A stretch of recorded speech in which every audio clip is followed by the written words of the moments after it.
Uncle ଆଜି ବାରିରେ କ'ଣ ଚାଲିଛି? ଅଙ୍କଲ ଏ ଘାସ ଫାସ ଏଇ ଯୋଉ ଲେଉଟିଆ ଶାଗ ବୁଣା ହେଇଛି ସେ ଲେଉଟିଆ ଶାଗ ଘାସ ଫାସ ଗୋଟେ ବାଛି ଉଠା ଦେଉଛି। ଆପଣମାନେ ତ ଜାଣିଥିବେ ଅଙ୍କଲ, ତମେ ଜାଣିଛ ପୂର୍ବ ଭିଡ଼ିଓରେ ମୁଁ ଶାଗ ବୁଣିଥିଲି। ଶାଗ ବୁଣିବା ମାନେ ବର୍ତ୍ତମାନ ଶାଗ ଏଇ ଆସ୍ତେ ଆସ୍ତେ ବଢ଼ି ଆସିଲାଣି।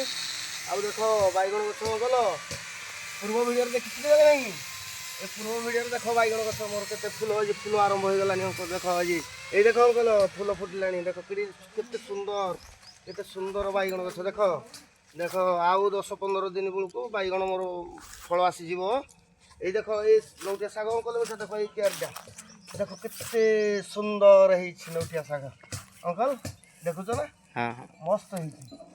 ଇଏ ଆମର ଧନିଆ ଶାଗ ଦେଖ, ଧନିଆ ପତ୍ର এই যে ଏବେ 4-5 ଦିନ ହେଲାଣି ଗଛ ବର୍ତ୍ତମାନ ଛୋଟ ଅବସ୍ଥାରେ ବର୍ତ୍ତମାନ ହେଇଯାଇଛି। ସେପଟେ ଆମର ଭେଣ୍ଡି ଗୁଆଁର ଆଜି ବର୍ତ୍ତମାନ କଲ ସେଇ ଜାଗାରେ ଦେଖନ୍ତୁ, ଏଇ ଜାଗାରେ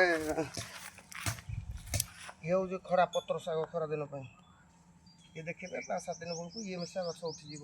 ଆମର କଖାରୁ ଗଛ ଦେଖ, କଖାରୁ ଗଛ ହେଇଗଲାଣି।